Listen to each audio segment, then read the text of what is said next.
So the kinds of things that I love in Media Composer that help me to do a lot of the work that I do is, one, its organizational structure. I mean, I like how it almost forces me to be more organized than I would naturally be. Now, some people think this is a problem. Not for me, because when I'm working on something with metric tons of footage, I don't have a complete recall of every piece of footage there. So the idea that I'm going to be able to sit and scroll through every piece of footage to find the one that I want is a literal nightmare for me. So I like the idea of how I must and can organize myself into some really, really smart ways.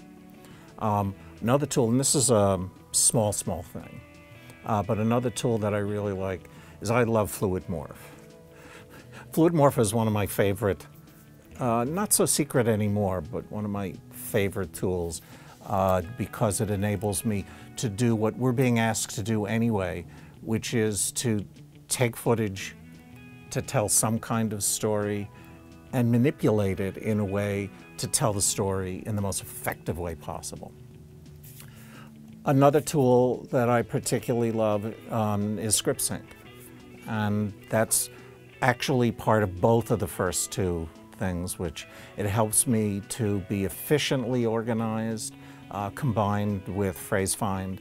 It enables me to actually search for things when I'm trying to cheat a word into someone's mouth, or when my director says, well, show me all the alternates for that. So it helps me stay organized and to cut through all of the crap stuff in terms of the tool, the technology. I want as little distance between here and here and what I'm doing keyboard-wise.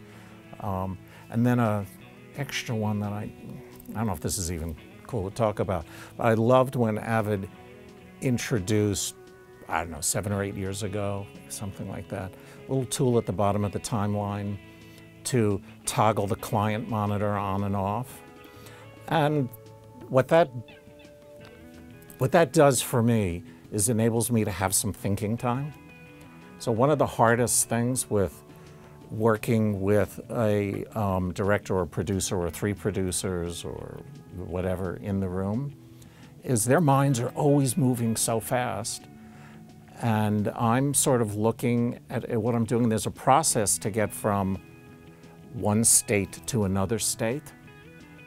And sometimes it's helpful for them to see those intermediate states, because then they can go, oh, wait a minute, I just saw something that I didn't even know I would like, but I like that. But more often than not, it's like, no, that's not what I meant. And I'm going, I know that's not what you meant. This is the process I need to go through up here in order to get to that.